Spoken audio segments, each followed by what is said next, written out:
কিন্তু দুর্ভাগ্যের বিষয় নতুন সরকার আসার পরে সবগুলো প্রজেক্টগুলো তারা বাতিল করে দিচ্ছে। বা এটা কি শিবিরের বা মানে হচ্ছে প্রকল্প, নাকি এটা জামাতের প্রকল্প, নাকি এটা শিক্ষার্থীদের প্রকল্প? এবং যে প্রকল্পগুলো ইতিমধ্যে অনুমোদন হয়েছে সেই প্রকল্পগুলো বাতিল করে দিছে। আচ্ছা, বাতিল করে আপনারা করেন না, তারাও করবে না। এই যে আমরা 2 কোটি টাকা ফান্ড নিয়ে আসছি, আজকে প্রায় 6 মাস ধরে আমরা এটা নিয়ে কার কথা বলতেছি, কিন্তু এখন বৃষ্টির কারণে ঢাকা বিশ্ববিদ্যালয় সেন্ট্রাল ফিল্ডে যান, হাঁটু পর্যন্ত পানি, ছেলেবেলা খেলাধুলা করতে পারতেছে না। হয় আপনারা নিজেরা ফান্ড নিয়ে এসে কাজ করেন, অথবা আমাদেরকে করতে দেন। তারা নিজেরাও করবে না, আমাদেরকে করতে দিবে না। এটা কোন ধরনের হিপোক্রেসি? এই যে হিপোক্রেসিগুলো আপনারা করতেছেন, জাতির সাথে আপনারা যে হচ্ছে দ্বিচারিতামূলক আচরণ করতেছেন, এটা এর মাধ্যমে নিজের পায়ে নিজে কুড়াল মারতেছেন। বাংলাদেশে সাবধান করছে আপনাদেরকে, বাংলাদেশে যে জুলাই প্রজন্ম আছে, সেই প্রজন্ম বাংলাদেশে যতদিন ইনসাফ কায়েম না হবে ততদিন পর্যন্ত তারা লড়াই সংগ্রাম জারি রাখবে। ইনশাআল্লাহ বাংলার এই মাটিতে আমরা এই শিক্ষা ব্যবস্থার আমূল পরিবর্তন করবো। শিক্ষা ব্যবস্থার যে ফেসিবাদী এখন যে আমরা রূপ দেখতে পাচ্ছি, যে শিক্ষা ব্যবস্থার যে বস্তা পচা আমরা যে হচ্ছে কালচার দেখতে পাচ্ছি, সেটাকে আমরা সমূলে উৎপাদন করে আমরা নতুন শিক্ষা ব্যবস্থা নতুনভাবে আমরা শুরু করবো ইনশাআল্লাহ। আমি যেহেতু এখন ডাকসু দায়িত্বে আছি, বাংলাদেশের ছাত্র সমাজের জায়গা থেকে আমার কিছু কথা আছে শিক্ষা ব্যবস্থা নিয়ে। এবং সম্প্রতি আমি কিছু দেশে ভিজিট করার চেষ্টা করেছি। চায়না ভিজিট করেছি, চায়না সরকার আমন্ত্রণে, সেখানে তাদের বিখ্যাত পেকিং ইউনিভার্সিটি, সিংহিও ইউনিভার্সিটি, সেগুলো দেখার চেষ্টা করেছি। এবং সম্প্রতি অক্সফোর্ড ইউনিয়নের ইনভাইটেশনে অক্সফোর্ডে গিয়েছিলাম। Oxford university, Cambridge university, UCL, SOAS দুনিয়ার বড় বড় বিশ্ববিদ্যালয়গুলো আমি দেখার চেষ্টা করেছি। তো সারা বিশ্বের যতগুলো বিশ্ববিদ্যালয় আছে এবং যে সরকারগুলো আছে, তারা সবসময় তাদের নেশনকে অনন্য উচ্চতা নেওয়া যাওয়ার জন্য তাদের সবচেয়ে বেশি ফোকাস করে থাকে তাদের শিক্ষা ব্যবস্থার উপর, এবং শিক্ষা ব্যবস্থায় তাদের সবচেয়ে বেশি গুরুত্ব দেওয়া হয়। তাদের যে বিশ্ববিদ্যালয়গুলো থাকে, বিশ্ববিদ্যালয়গুলো হচ্ছে এক একটা জ্ঞান উৎপাদনের হাব। বিশ্ববিদ্যালয়ে সবচেয়ে বেশি বরাদ্দ দেওয়া হয়, বাজেটে দেওয়া হয় গবেষণার মধ্যে।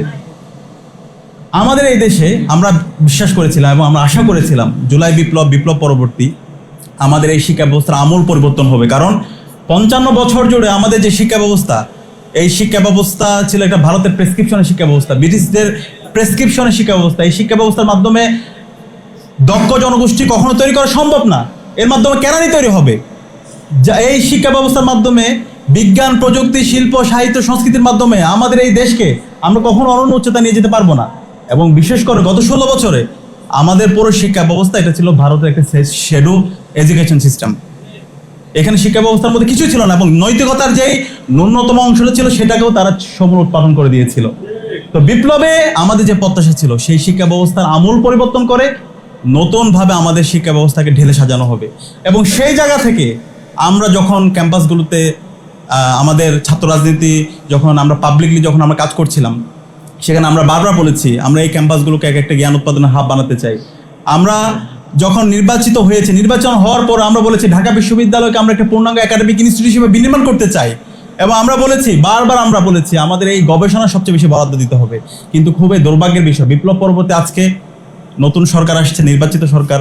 আমরা আশা করেছিলাম তারা এই বিষয়টা আমলে নিয়ে বিপ্লবের আকাঙ্ক্ষাকে ধারণ করে গবেষণায় সর্বোচ্চ বাজেট দিবে।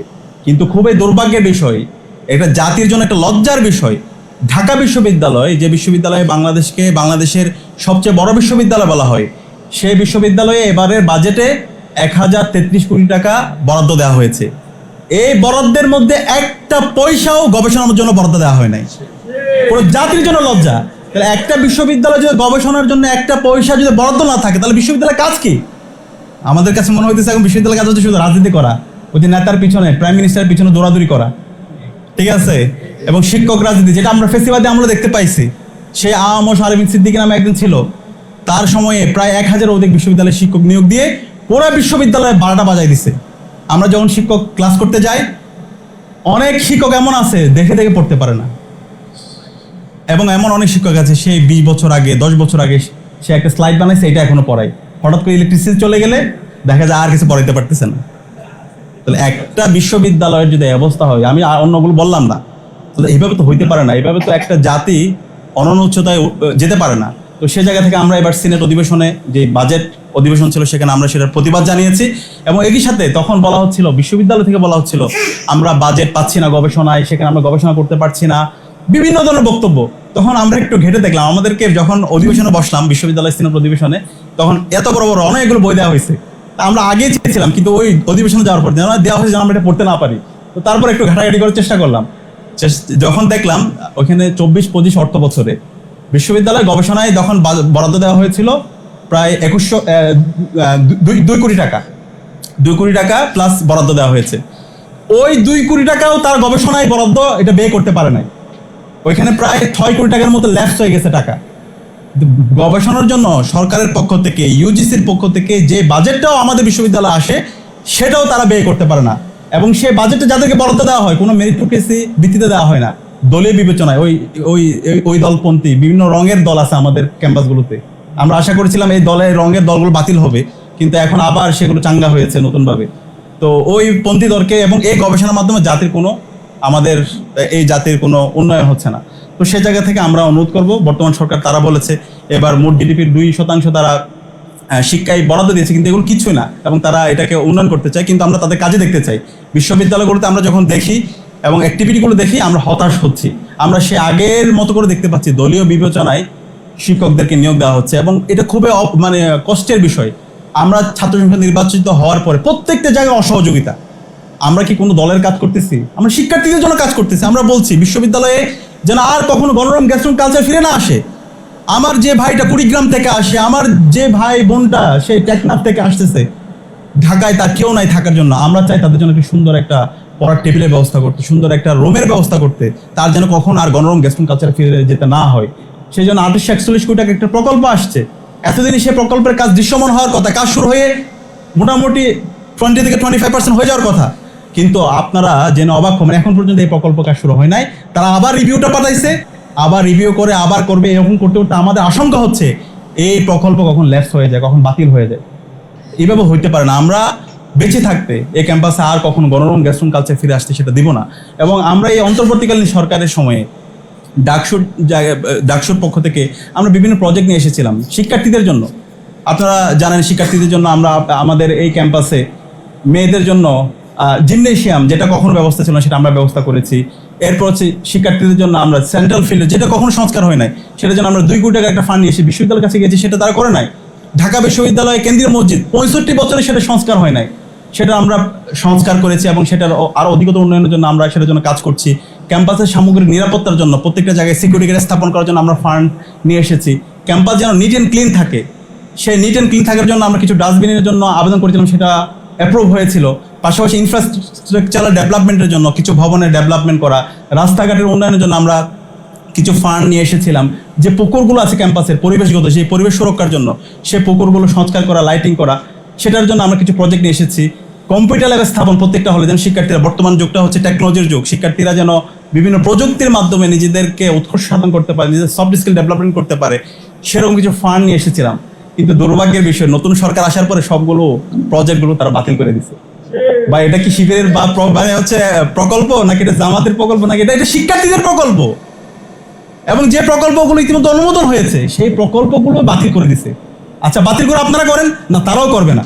এই যে আমরা 2 কোটি টাকা ফান্ড নিয়ে আসছি, আজকে প্রায় 6 মাস ধরে আমরা এটা নিয়ে কার কথা বলতেছি, কিন্তু এখন বৃষ্টির কারণে ঢাকা বিশ্ববিদ্যালয় সেন্ট্রাল ফিল্ডে যান, হাঁটু পর্যন্ত পানি, ছেলেবেলা খেলাধুলা করতে পারতেছে না। হয় আপনারা নিজেরা ফান্ড নিয়ে এসে কাজ করেন, অথবা আমাদেরকে করতে দেন। তারা নিজেরাও করবে না, আমাদেরকে করতে দিবে না। এটা কোন ধরনের হিপোক্রেসি? ঢাকা বিশ্ববিদ্যালয় সেন্ট্রাল মসজিদে আমরা অনেক কষ্ট করে আমরা বিশ্ববিদ্যালয় পড়াশোনাকে বলতে হয় না, পরবর্তী আমরা নিজেরাই মসজিদের সংস্কার করলাম এবং এসি নিয়ে আসছি। অনেক কষ্ট হয়ে যায় মুসল্লিদের।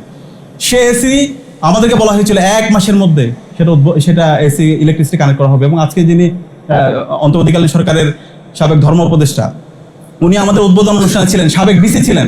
কিছুদিন আগে প্রেস রিলিজ দিয়ে বলা হয়েছে নাকি এটা আমরা অনুমোদন ছাড়া এটা আমরা করছি, কিন্তু যে প্রোগ্রামে ভিসি উপস্থিত ছিল উদ্বোধনের সময় এবং সেটা সম্পূর্ণ আমাদের রেজুলেশন আছে, মিটিং হয়েছে, কিন্তু এরপর এখন বলতেছে সম্পূর্ণ অস্বীকার করতেছে। এই যে হিপোক্রেসিগুলো আপনারা করতেছেন, জাতির সাথে আপনারা যে হচ্ছে দ্বিচারিতামূলক আচরণ করতেছেন, এটা এর মাধ্যমে নিজের পায়ে নিজে কুড়াল মারতেছেন। বাংলাদেশে সাবধান করছে আপনাদেরকে, বাংলাদেশে যে জুলাই প্রজন্ম আছে সেই প্রজন্ম বাংলাদেশে যতদিন ইনসাফ কায়েম না হবে ততদিন পর্যন্ত তারা লড়াই সংগ্রাম জারি রাখবে। ইনশাআল্লাহ বাংলার এই মাটিতে আমরা এই শিক্ষা ব্যবস্থার আমূল পরিবর্তন করবো। শিক্ষা ব্যবস্থার যে ফেসিবাদে এখন যে আমরা রূপ দেখতে পাচ্ছি, যে শিক্ষা ব্যবস্থার যে বস্তা বসা আমরা যে হচ্ছে কালচার দেখতে পাচ্ছি, সেটাকে আমরা সমূল উৎপাদন করে আমরা নতুন শিক্ষা ব্যবস্থা নতুনভাবে আমরা শুরু করবো ইনশাআল্লাহ। বাংলাদেশে যেদিন জনতার সরকার প্রতিষ্ঠা হবে, যেদিন ইনসাফ বিজয় হবে, ইনশাআল্লাহ আমাদের এই শিক্ষা ব্যবস্থার আমরা আমূল পরিবর্তন করে আমাদের এই বাংলাদেশকে একটা অনন্য উচ্চতায় আমরা নিয়ে যাবো ইনশাআল্লাহ।